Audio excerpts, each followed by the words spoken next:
오늘은 약속의 말씀을 나누겠습니다.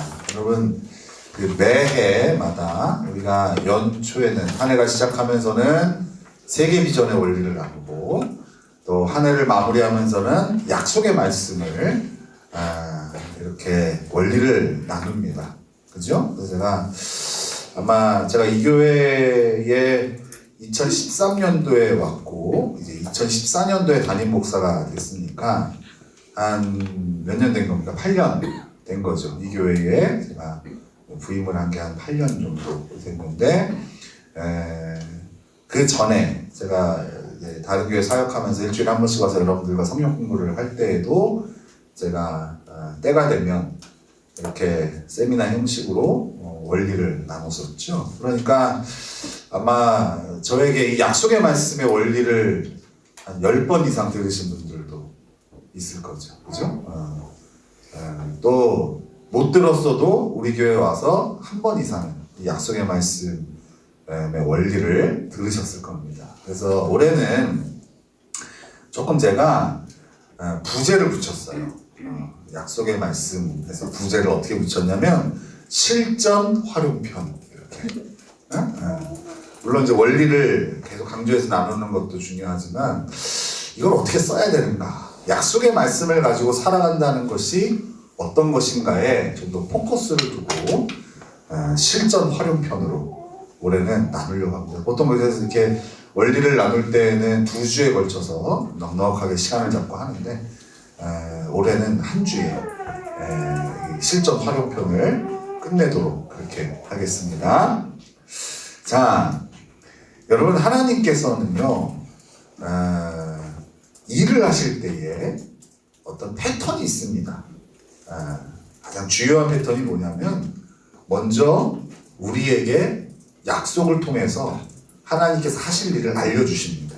약속을 먼저 주시고 그리고 그 약속을 이루어 가십니다. 아모스서 3장 7절에 이렇게 말씀하고 있어요. 주 여호와께서는 자기의 비밀을 그 종 선지자들에게 보이지 아니하시고는 결코 행하심이 없으십니다. 약속을 먼저 주시고 그리고 그 약속을 이루어 가시는 것이 하나님의 일하시는 방식이에요. 즉 하나님의 약속을 보면 우리는 하나님의 일하시는 설계도를 볼 수 있어요. 그러니까 이 하나님의 약속은 설계도와 같은 겁니다. 그래서 하나님의 약속을 우리가 알면은요 우리 인생의 방향을 잡을 수 있어요. 하나님께서 우리 인생을 향하여 이런 계획을 세우셨구나. 하나님이 이렇게 일을 하실 것이고 지금도 일을 하고 계시는구나. 이것을 볼 수 있어요. 방향을 잡을 수 있다. 그래서 어떤 어려운 상황에 놓여도 흔들리지 않을 수 있고 또 마땅히 행해야 할 것을 행할 수 있고 가야 할 방향으로 갈 수 있게 해주는 것이 바로 하나님의 약속이에요. 그래서 신앙생활을 할 때에 이 하나님의 약속을 붙드는 것이 참으로 중요합니다. 왜요?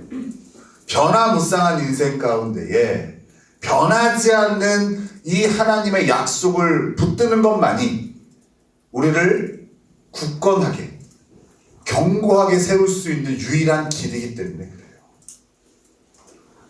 그런데 여러분, 우리가 마주하고 있는 상황과 환경은, 우리에게 닥친 상황과 환경은 자꾸 이 약속을 의심하게 합니다. 그렇잖아요. 우리가 뭐 평탄하고 좋을 때야 그래, 하나님이 나에게 이런 약속을 주셨고 이 약속을 이렇게 성취해 가실 거고 그리고 하나님은 반드시 이렇게 일을 하실 거야 라는 소망으로 가득 차 있지만 조금이라도 상황이 어렵고 또 환경이 부정적이 되어진다면 우리는 그때 하나님의 약속을 의심하게 돼요. 이게 되겠어? 될까? 안 될 것 같은데. 이렇게 상황과 환경은 자꾸 우리가 하나님의 약속을 의심하게 합니다. 하나님은 이런 우리의 연약함을 아세요? 모르세요? 아세요. 이게 되게 중요합니다. 하나님은 우리의 연약함을 다 아세요. 그래서 성경 곳곳에 이 약속의 성취자이신 하나님을 소개합니다. 이 약속을 하시고 이 약속을 이루시는 하나님이 어떤 분이신지를 연약한 우리를 위해서 소개해 주시는 거예요. 말라기 3장 6절에 이렇게 소개하고 있어요. 나 여호와는 변하지 아니하나니 그러므로 야곱의 자손들아 너희가 소멸되지 아니하느니라. 하나님 앞에 죄악을 행한 그 이스라엘 백성들은 항상 두려움이 있었어요. 멸망당할까에 대한 두려움, 소멸될까에 대한 두려움, 하나님의 저주와 그 벌로 인하여 우리가 무너질까에 대한 두려움이 있었죠. 근데 하나님이 그런 이스라엘 백성에게 약속하시는 거예요. 내가 너희에게 한 약속은 유효하다. 나 여호와는 변하지 않는다. 라고 하나님의 약속을 다시 한번 그들에게 확신시켜줍니다. 그럴 것 같은 것이 아닌 그런 것으로 확신을 시켜주시는 것. 하나님 어떤 분이세요? 변하지 않으시는 분. 왔다 갔다 하지 않으시는 분. 히브리서 6장 17절에서는 이렇게 하나님은 당신을 소개합니다. 하나님은 약속을 기업으로 받은 자들에게 그 뜻이 변하지 아니함을 충분히 나타내시려고 그 일을 맹세로 보증하셨습니다. 그러니까 하나님은 연약한 우리를 위하여 자꾸만 하나님을 어떻게 소개하고 있어요? 변함이 없으신 하나님. 약속을 반드시 이루시고 성취하시는 하나님으로 소개하고 있는 거예요. 그러면 우리 그리스도인들의 믿음을 한번 정의 내려볼까요? 여러분, 그리스도인의 믿음이라는 것은요, 하나님의 약속과 그리고 그 약속을 이루시는 하나님을 신뢰하는 것입니다. 이게 믿음이에요. 다시요. 믿음이 뭐라고요? 하나님의 약속과 그 약속을 이루시는 하나님을 신뢰하는 것. 이게 믿음이에요. 그럼 이 정의를 가지고 우리에게 물어봐야죠. 여러분은 하나님의 약속이 있으십니까? 그리고 그 약속을 믿습니까? 이 질문은 뭐와 똑같아요? 당신은 하나님을 믿고 있습니까? 이 질문하고 똑같은 거예요. 하나님을 믿는다는 것은 그분의 약속을 믿는 거예요. 하나님을 믿는다는 것은 그 약속이 이루어질 것을 믿는다는 거예요. 그죠? 수많은 상황과 환경이 안 될 것 같고 못할 것 같고 망할 것 같은 마음을 주지만 그래도 흔들리지 않고 하나님이 그렇다 하신 것, 이룬다고 하신 것, 그 약속을 신실하게 이루시는 하나님을 향하여 믿음을 갖는 것, 그 하나님을 신뢰하는 것, 그것이 그리스도인의 믿음이에요. 그러니까 하나님의 약속을 대하는 우리의 태도를 보면 우리가 믿음이 있는가 점검할 수 있겠죠. 또 작년에 비해서 우리의 믿음이 얼마나 성숙해졌는지를 볼 수 있겠죠. 물론 수많은 활동들을 통하여 우리의 믿음이 드러나기도 하지만 거기에는 수많은 불순물들이 껴있어요. 왜냐하면 굳이 하나님으로부터 시작되어지지 않는 동기로도 우리는 열심을 낼 수 있거든요. 그러니까 그거는 사실 우리의 믿음을 드러내는 바로미터라고 얘기하기에는 너무나 많은 불순물들이 껴있어요. 오히려 우리의 믿음은 이 정의를 바탕으로 진단 내려야 돼요. 여러분, 하나님을 믿으십니까? 그리고 하나님의 약속을 믿으십니까? 이 질문 앞에 서야 돼요. 많은 분들이 이렇게 얘기합니다. 아, 목사님, 저는 신앙생활 이렇게 오래 했는데도 이렇게 마음이 흔들리고 두렵고 불안하고 떨리고 교회 오기 싫고 막 이래요. 문제가 뭡니까? 믿음이 없는 거예요.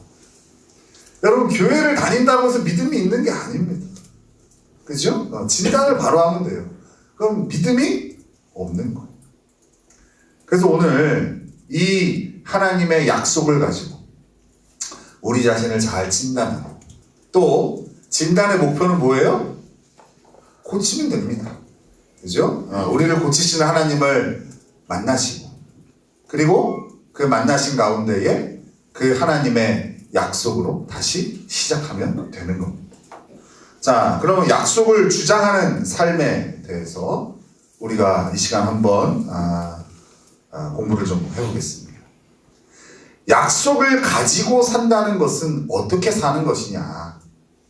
우리는 이러한 삶을 약속을 주장하는 삶이다 라고 표현을 합니다.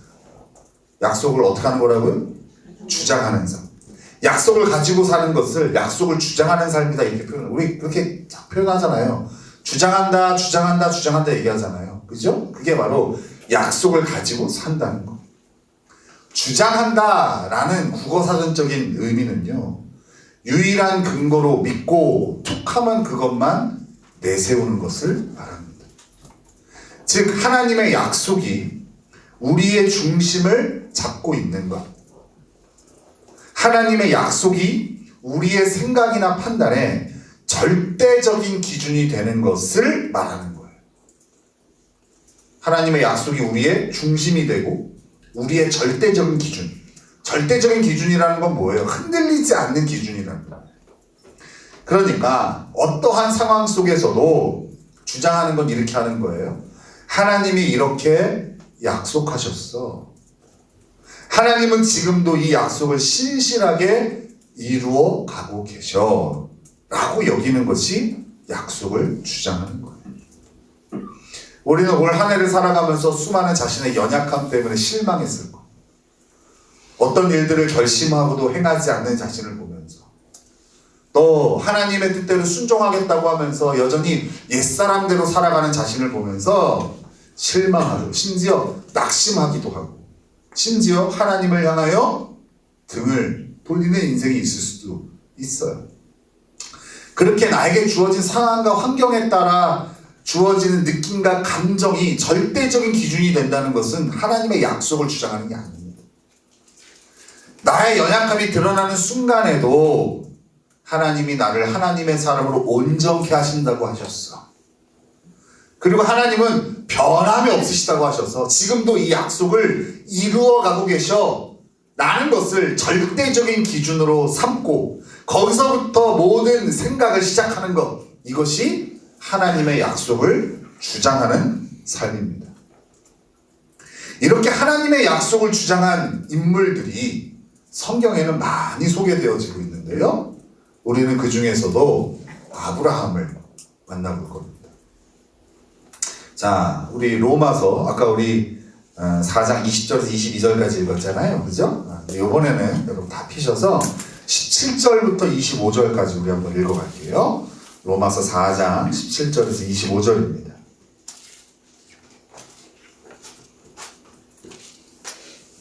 자, 우리 한 절씩 저와 여러분이 교독하면서 읽어가는 겁니다. 17절에서 25절까지.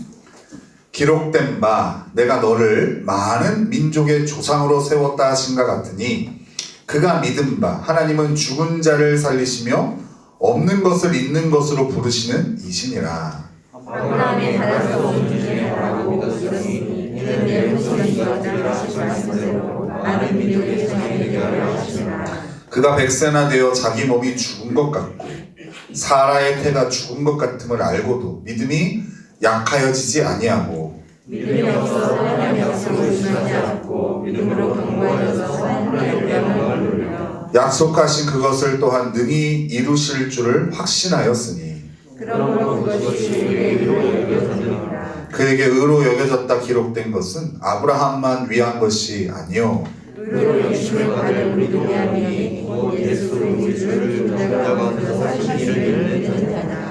같이 읽겠습니다. 예수는 우리가 범죄한 것 때문에 내줌이 되고 또한 우리를 의롭다 하시기 위하여 살아나셨느니라. 아멘. 하나님의 약속을 주장하고 산 인물, 그 아브라함을 한번 소개해 보겠습니다. 아브라함은요 75세 때에 하나님의 부르심을 받습니다.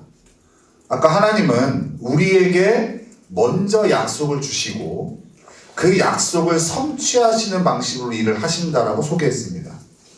마찬가지로 하나님은 아브라함에게도 먼저 당신의 약속을 보여주십니다. 창세기 12장 1절에서 3절이에요. 우리 한번 같이 펴서 읽어볼까요? 12장 1절에서 3절, 창세기 12장 1절에서 3절입니다.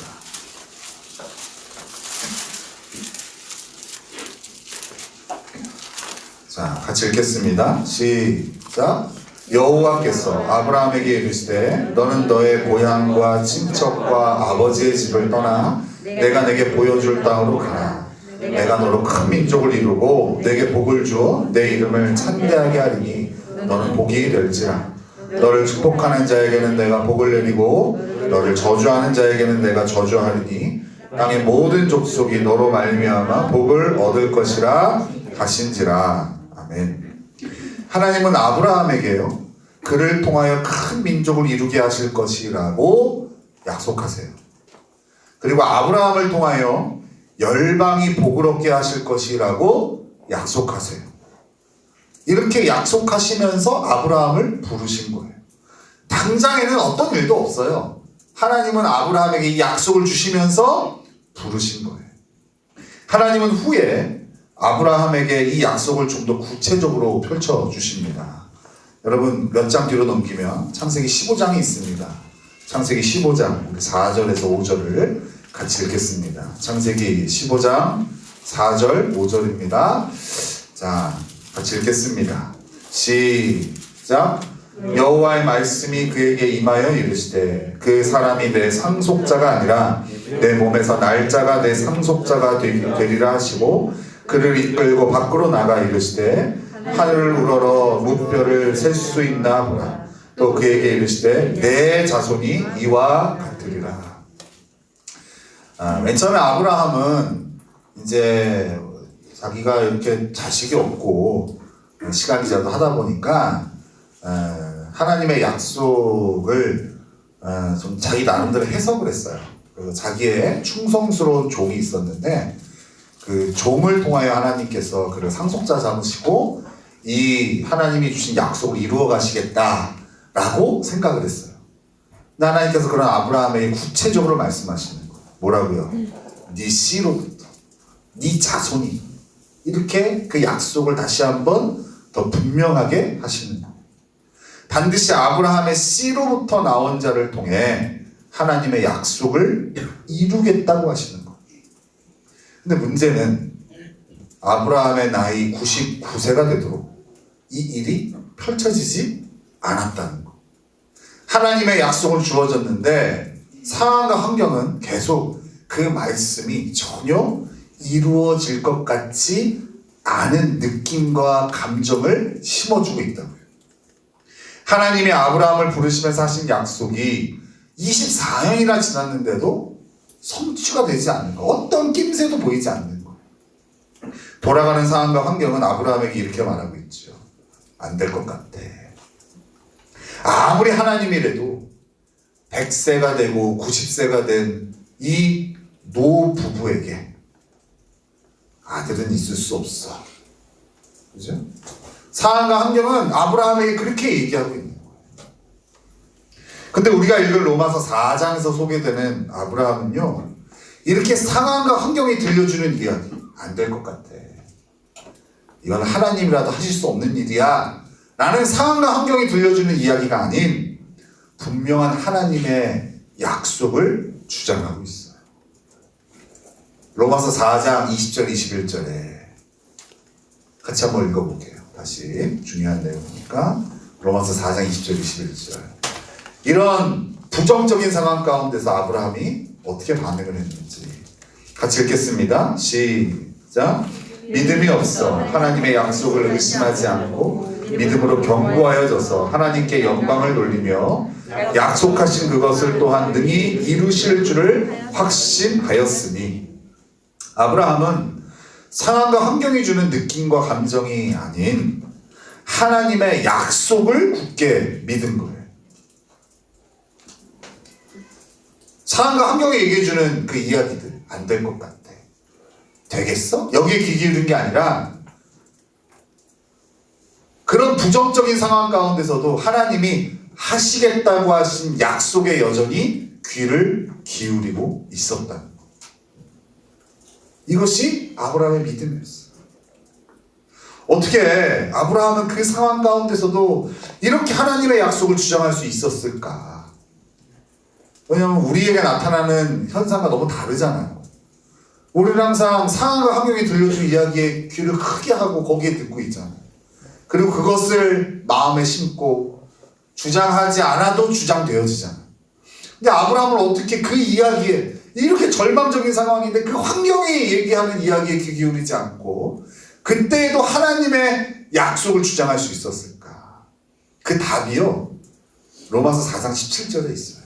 우리 로마서 4장 17절을 같이 읽겠습니다. 시작. 기록되노라 내가 너를 많은 민족의 조상으로 세웠다 하신 바 같으니 그가 믿은 바 하나님은 죽은 자를 살리시며 없는 것을 있는 것으로 부르시는 이시니라. 아브라함은요, 죽은 자를 살리시며 없는 것을 있는 것으로 부르시는 하나님을 믿었던 거예요.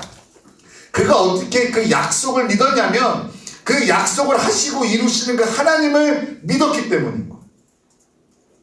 즉 약속을 반드시 신실하게 성취하시는 하나님을 믿었기 때문에 아주 부정적인 상황에서도 하나님의 약속을 주장할 수 있었던 거예요. 이 아브라함의 하나님을 향한, 그리고 하나님의 약속을 향한 믿음에 하나님은 이렇게 반응하세요. 우리 22절 같이 읽겠습니다. 22절 시작. 그러므로 그것이 그에게 의로 여겨졌느니라. 하나님은 이 아브라함의 믿음을 의로 여기셨던 거예요. 이 아브라함의 믿음을 좋게 여기시고 심지어 이것을 그의 의로 여기셨던 거예요. 아브라함의 믿음을 한번 정리해 볼게요. 아브라함은 하나님의 약속을 신뢰하고 그 약속에 따라 살았어요. 주어진 상황이 주는 느낌, 여론, 상식, 그리고 그 약속과 어긋나더라도 하나님과 하나님의 약속을 믿은 거예요. 상황과 환경이 들려주는 그 이야기들, 또 사람들이 얘기하는 상식들에 귀 기울인 게 아니라 자기에게 주어진 하나님의 약속을 믿은 거예요. 그게 아브라함의 믿음이었어요. 하나님이 인정하시는 믿음, 하나님이 옳다 여기신 믿음, 하나님이 의로 여기신 믿음이 바로 이 믿음이었어요. 결국 아브라함은요, 이 믿음을 통해서 하나님이 그에게 약속으로 주신 축복을 다 받아 누리는 인생이 될 수 있었던 겁니다. 그러면 이제 오늘 우리 실전 활용편이니까 어떻게 우리도 아브라함처럼 약속을 주장하는 삶을 살 수 있을까 고민을 해봐야겠죠. 그죠? 아브라함의 이야기로만 끝나면 안 되죠. 우리도 아브라함처럼 이렇게 상황과 환경이 주는 이야기가 아닌 하나님의 약속을 주장하며 어떻게 하면 살아갈 수 있을까? 우린 지금부터 이것을 좀 고민해야 됩니다. 이 고민에 대한 답을 우리 한번 디도서에서 찾아볼 거예요. 디도서 3장 14절이에요. 디도서 3장 14절.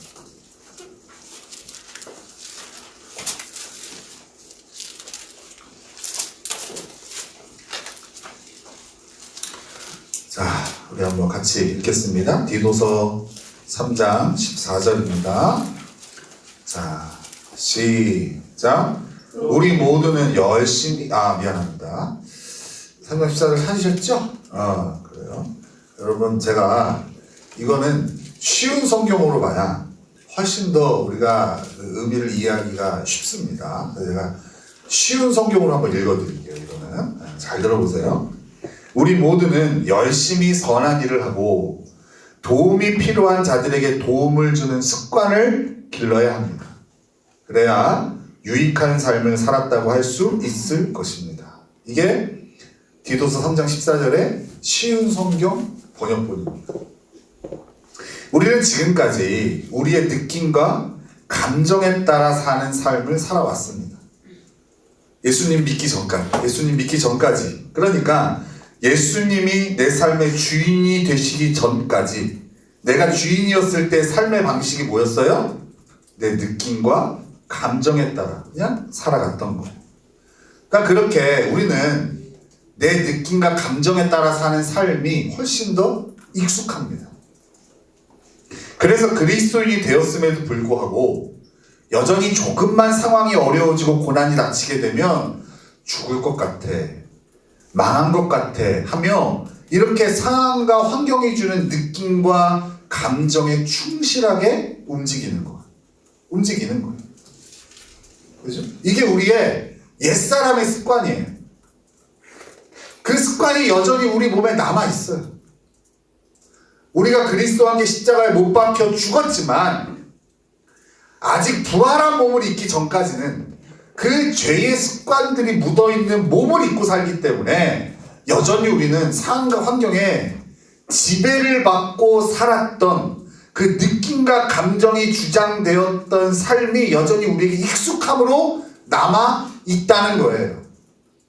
그래서 예수 그리스도의 보혈로 구원받았다고 하면서도 어느 날은 교회에 오기 싫을 때도 있고 말씀을 피기 싫을 때도 있고 하나님의 뜻을 순종하기 싫을 때도 있고 그렇게 주어지는 감정과 느낌에 따라 우리는 움직이기도 하는 거예요. 이걸 잘 이해를 해야 됩니다. 예수님 믿고 예수님이 내 삶의 주인 되어지면 신분은 바로 바뀌지만 그 신분에 걸맞는 삶은 당장 나오지 않아요.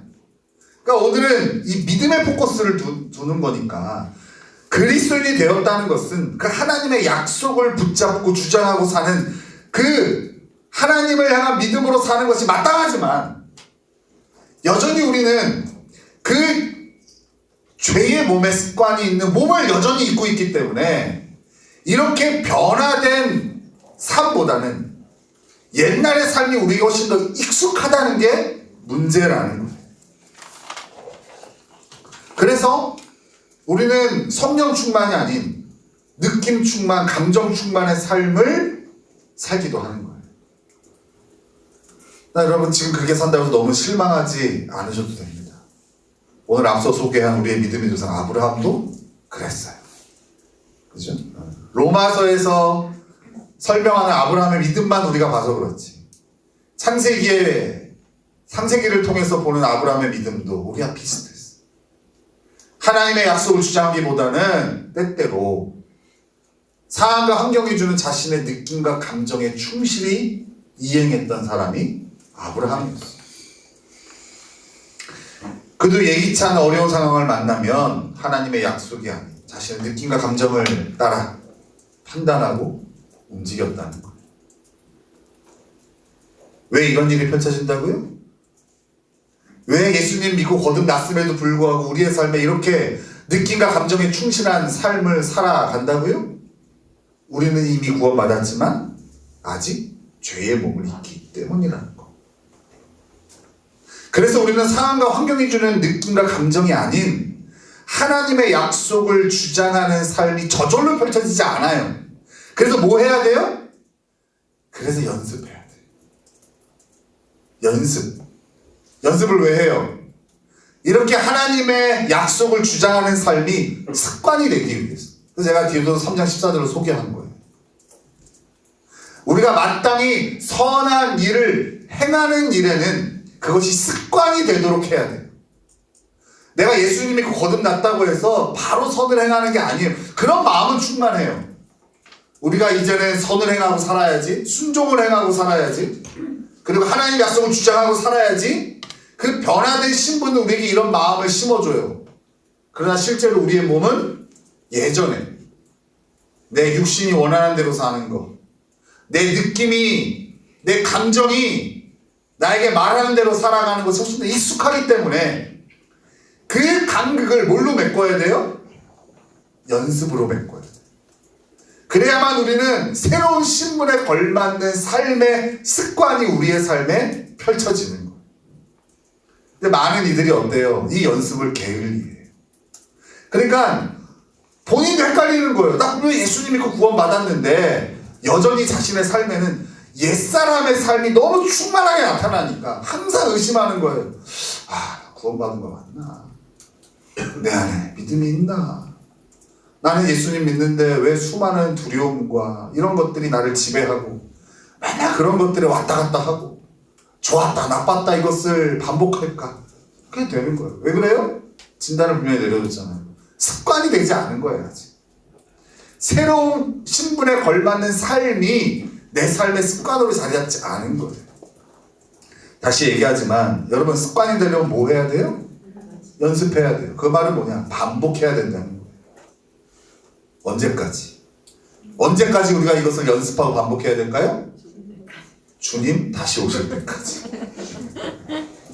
맨날 죽을 때까지. 너의 죽을 때까지. 그죠? 우리도 주님의 부활한 몸을 입을 때까지. 그때는 연습이 필요 없어요. 그때는 우리의 신분에 걸맞는 삶이 그대로 펼쳐져요. 그게 하나님 보좌 앞에서의 펼쳐질 우리의 삶이에요. 그 삶 자체가 하나님이 다 기뻐 받으실 예배가 되는 거예요. 근데 그 전까지는 뭐 해야 돼요? 계속해서 이 싸움을 해야 되고, 계속해서 이 연습을 해야 되고, 계속해서 이것을 반복해야 돼요. 느낌과 감정이 얘기하는 것, 상황과 환경이 주는 느낌과 감정이 얘기하는 것을 계속 거부하고, 하나님의 약속을 계속 주장하는 것을 뭐 해야 돼요? 반복해야 돼요. 그래서 그것이 습관이 돼야 돼요. 이것을 소홀히 하면 안 된다는 거예요. 날마다 이 하나님의 약속을 주장하는 연습을 해야 된다. 그리고 이 약속을 성취하신 하나님을 자꾸 만나고 묵상해야 되는 거예요. 근데 대부분의 성도들은 어떻게 살아갑니까? 연초에 하나님의 약속을 발견했다고 해요. 그래서 한번 그럼 내년에 약속을 나눠주시죠. 그러면 신나서 나눠요. 또 직장을 들어갈 때 집사님, 하나님이 이 직장에 대해서 주신 약속을 나눠주시죠. 아, 하나님이요? 아, 이렇게 내 인생을 경영하시겠다고 약속하셨어요. 가서 이 하나님 믿고 열심히 직장생활 하려고 해요. 라고 합니다. 그리고 어떻게 해요? 바로 창고로 넣었어요. 이 약속을. 1년 내내 그 약속을 꺼내보지 않아요. 그러면 하나님이요, 그 약속을 성취하셔도, 그 약속을 이루시는 하나님도, 그리고 그 약속의 성취를 통해 받는 축복도 하나도 못 누리게 됩니다. 하나님의 약속은 창고에 넣어두고 날마다 주어지는 상황과 환경, 고난과 어려움이 주는 느낌과 감정에 휘둘리며 살게 되는 거예요. 그러니 맨날 힘들다, 어렵다, 투정하며 신앙생활을 하는 거예요. 이런 분들은요, 진단을 항상 어떻게 하는지 알아요? 내 상황과 환경과 뭐 직장과 다른 사람 때문이야 라고 얘기합니다. 저 사람이 너무 괴팍해서야, 이 직장이 너무 엉망이라서야, 내 환경은 다른 사람보다 고난이 더 많아서, 이렇게 맨날 외부의 탓을 해요. 그러나 여러분, 제가 이 강단 위에서만 여러분들에게 강력하게 얘기할 수 있어요. 실제로 그렇게 말 못합니다. 이런 분들을 향한 바른 진단은요, 상황과 환경과 사람이 문제가 아니라 하나님의 약속을 꺼내보지도 않고 주장하지도 않기 때문입니다. 하나님이 우리에게 하신 약속을, 만약에 하나님이 진짜 우리의 인생을 경영하신다는 것을 믿고 그 약속을 신뢰한다면, 내 삶에 어려움이 닥치고 고난이 닥치고 말도 안 되는 인생을 만났을 때에도 그런 사람들이나 상황과 환경이 주는 이야기에 귀 기울이지 않고 내 인생을 경영하시는 하나님의 그 약속에 귀를 기울여야죠. 그럼 하나님이 주시는 마음은 두려운 마음이 아니라고 했는데, 절망이 아니라고 했는데, 하나님이 주시는 평안과 기쁨과 소망을 누릴 수 있겠죠. 근데 그 하나님으로부터 오는 마음이 하나도 없다는 얘기는 약속을 꺼내보지 않는다는 얘기예요. 약속이 없거나 그 약속을 주장하지 않는다는 얘기. 이게 바른 진단이죠. 근데 맨날 진단을 외부 탓으로 하니까, 사람 탓을 하고 환경 탓을 하니까 그 인생에 하나님을 한 번도 경험하지 못하는 거예요. 그죠? 맨날 조마조마한 거예요. 나한테 이런 어려움이 닥치면 어떡하지? 내 주변에 이런 사람이 생기면 어떡하지? 맨날 두려움으로 인생을 살아가는 거예요. 하지만 내 인생을 경영하신 하나님을 믿는다면 그게 왜 두려움이 됩니까? 기대가 되죠. 직장생활이 힘드세요? 가정생활이 지옥 같으세요? 모든 삶 가운데 기쁨이 없으십니까? 그럼 여러분 창고에 있는 약속을 꺼내세요. 하나님이 여러분의 평생에 어떤 약속을 하셨는지, 2021년에 어떤 약속을 하셨는지, 여러분 가정에 대해서 하나님은 어떤 약속을 하셨는지, 자녀에 대해서 어떤 약속을 하셨는지 꺼내보세요. 여러분 꺼내보는 순간 잊었던 평안이 샘솟게 되고, 잃어버렸던 기쁨이 여러분의 원망과 불평을 잠재우게 할 거예요. 요즘 제가 아주 아름다운 장면을 봅니다. 우리 헬스장에 가면은요, 오전에 백수인 친구들이요 와서 열심히 운동을 합니다. 보통 이제 바쁜 분들은 오전에 못 오죠, 그죠? 이렇게 한가하고 여유 있고 그런 분들이 이제 오전에 운동을 이렇게 하죠. 제가 우리 친구들이 이렇게 나이는 20대인데 몸은 거의 50대에 육박하기 때문에 그래서 좀 아이들에게 이제 제가 알았어요. 야, 너 좀 운동 좀 해라. 너 좀 부지런해라. 이렇게 해서 그 말을 듣고 움직일 수 있는 실력이 안 된다는 걸 제가 이제 알았어요. 그래서 우리 아이들은 지금 능력이 없으니까 그 부모님들에게 제가 좀 부탁을 했어요. 돈을 좀 쓰세요. 그래서 투자를 하세요. 투자를 하셔서 운동을 좀 배우게 하세요. 혼자서는 얘는 운동 못하니까, 죽어도 못하니까 평생 얘네도 운동해야겠다는 마음이 있으니까 아마 헬스장에 평생 적금을 낼 겁니다. 은행에 적금을 내면 나중에 원금이라도 회복이 되지, 헬스장에 적금을 내면 원금을 하나도 못 찾아요. 그죠? 그래서 우리 집사님들이 또 제가 얘기하면은 또 그래도 또 잘 들으시니까 그렇게 거금을 들여서 우리 아이들 퍼스널 트레이닝을 시키는 거예요. 얼마나 비쌉니까? 한 사람당 150만 원씩 쓰는 거예요. 그럼 이제 아이들을 불러놓고 제가 얘기를 합니다.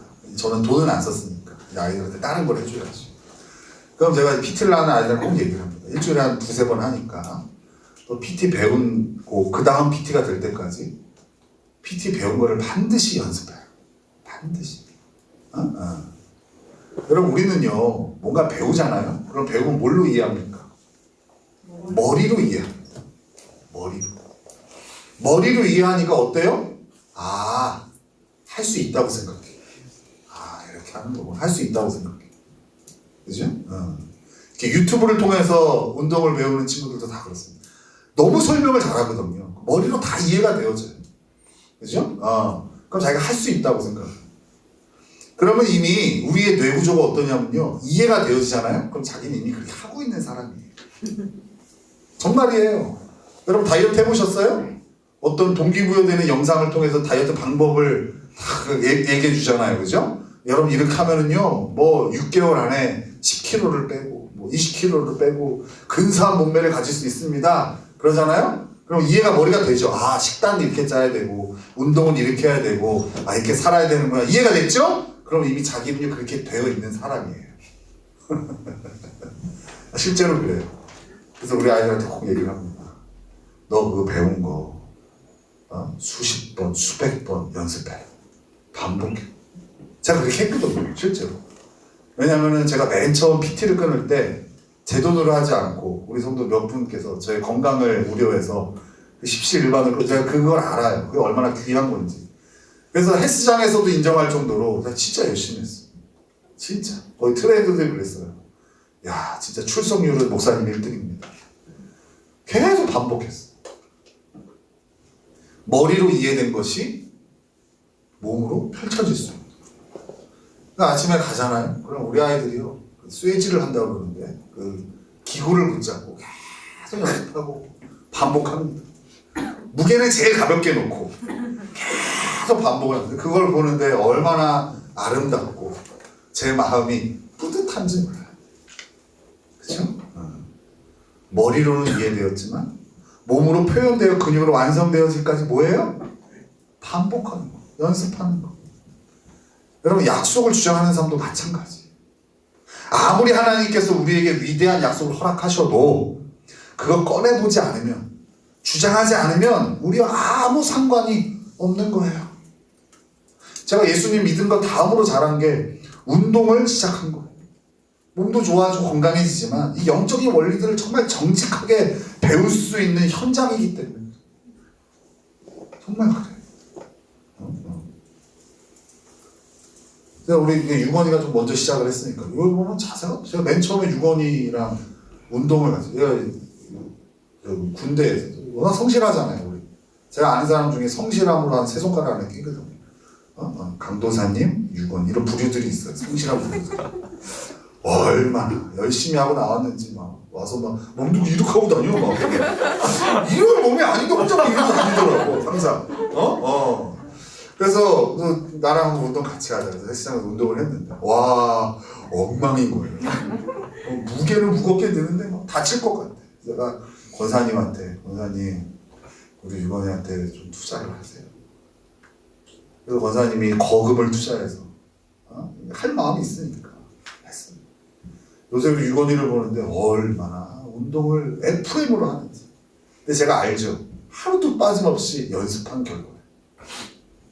그냥 거기 가서 한 타임에 한 6만 원 하거든요. 6만 원 배운다고 해서 그 운동을 할 수 있는 게 아니에요. 그걸 한 번 배우고 그 트레이너가 될 때까지 해줘. 돈 많으면 그렇게 하죠. 그죠? 그 다음은 자기 몫이에요. 근데 이게요, 우리 신앙의 원리랑 똑같아요.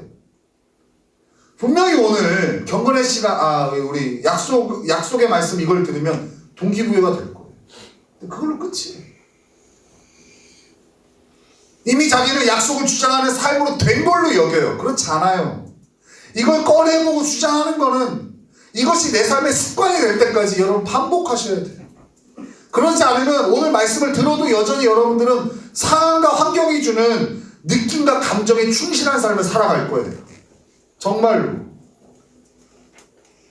근데 운동을 하면 이게 얼마나 정직한 원리인지를 배워요. 정말로 배워요. 그래서 운동의 연수가 하나도 중요하지 않구나. 제대로 운동하지 않으면 운동의 연수가 하나도 중요하지 않은 것처럼 신앙도 이 약속을 주장하는 삶이 연습되지 않으면 신앙의 연수는 아무런 상관이 없어요. 믿음이 자라지 않아요.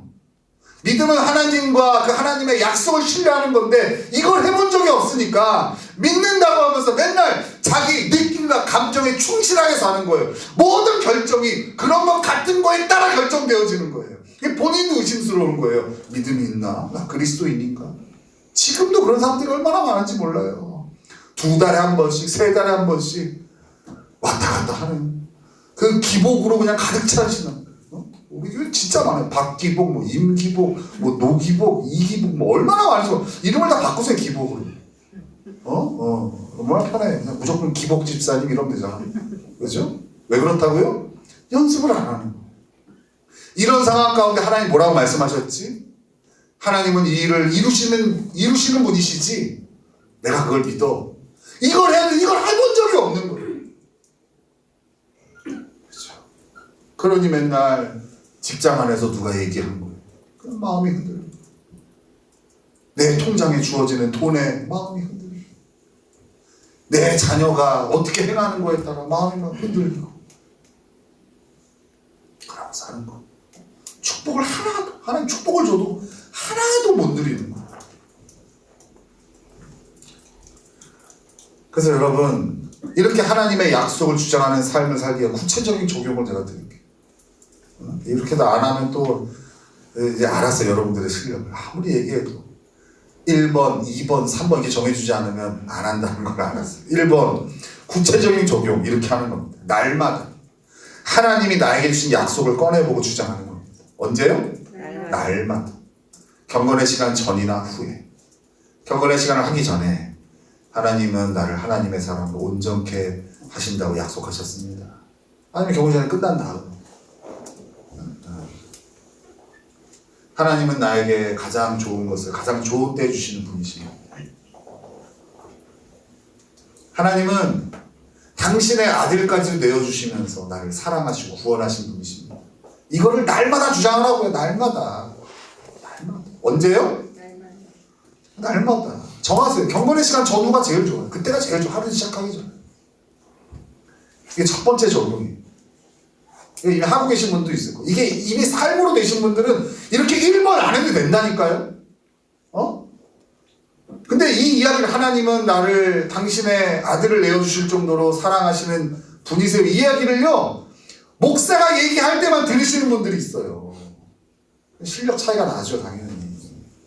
어떤 사람은 하루에 수백 번을 하는데 어떤 사람은 절기 때만 한 번씩 듣는다면 실력 차이가 날 수밖에 없는 거죠. 두 번째 적용은요. 부정적인 마음이 들 때마다 하나님의 약속을 꺼내보고 주장하는 거예요. 여러분, 우리의 삶에 환경과 상황이 주는 느낌과 감정이 얘기하는 것을 우리가 막을 수는 없어요. 그거는 우리가 죄된 몸을 갖고 있는 이상 우리에게 계속 그렇게 얘기를 해요. 우리의 느낌과 감정이 그 상황과 환경에 충실한 느낌과 감정이 우리에게 얘기를 해요. 그걸 막을 수는 없어요. 근데 그때마다 뭐 하라고요? 약속을 끊으라고요. 약속을 끊으라고요. 하나님은 내게 부족함이 없게 해주신다고 하셨어. 하나님은 내 선한 목자죠. 여호와는 나에게 가장 좋은 거 주시는 분이죠. 이걸 계속 주장하라고. 언제마다요? 부정적인 마음이 들 때마다. 여러분 통장에 잔고가 마이너스가 될 때마다 주장하라고요. 그 마이너스 되는 걸 볼 때마다 이런 마음 들잖아요. 아, 큰일 났네. 망했네. 어떡하지? 이 마음이 들. 그거를 주장하지 말고 하나님 이것까지도 나에게 가장 좋은 것으로 주신 거야. 나 그걸 믿어. 이걸 하라고요. 세 번째, 이것을 무한 반복하는 거. 알겠죠? 여러분 제가 적용을 세 가지 드렸어요. 한 단어로 표현하면 뭐예요? 반복. 계속 하세요. 반복. 계속 하시는 거예요. 정말 중요해요. 그렇죠? 운동 얘기 하나를 들었어요. 우리 저기 우리 지희 집사님이 요새 운동하시나? 내가 못 봐가지고. 아침에 해요. 운동 열심히. 우리 지희 집사님이요. 얼마나 아마 이렇게 헬스장에 그 PT 비용으로 내는 걸 보면 교회 11조만큼 낼 겁니다. 때 되면 가가지고 트레이너한테 가서 돈 바치고 가르쳐 주세요 하더라고. 아니 안 늘어. 왜냐면 그때만 운동하거든요. 선생님이 가르쳐 줄 때만 운동하거든. 근데 요번에는 마음을 달리 먹었는지 충고를 듣더라고. 배운 거를 그렇게 연습을 하더라고. 이제는 선생님 없이도 혼자 운동을 하더라고. 얼마나 좋은 습관이지. 신앙도 마찬가지. 여러분 저를 의지하지 마세요. 목사가 다 해줄 거라고 생각하면 안 돼요. 저는 그냥 길을 보여주고 이렇게 가야 되는 방법을 소개하는 것 뿐이에요. 그 나머지는 여러분이 하셔야 돼요. 정말 중요해요. 혹시 사람들이 여러분들에게 이렇게 얘기할 수 있죠. 아유, 집사님 어떡해? 힘들어서 어떡해? 이렇게 얘기하더라도요, 오히려 여러분들은 그때마다 주장해야 돼요. 아니야. 하나님이 나한테 가장 좋은 거 주셨는데 왜? 하나님이 이곳을 오래 황폐된 곳을 다시 세우려고 나를 보내셨다고 하는데 뭐. 난 기대해.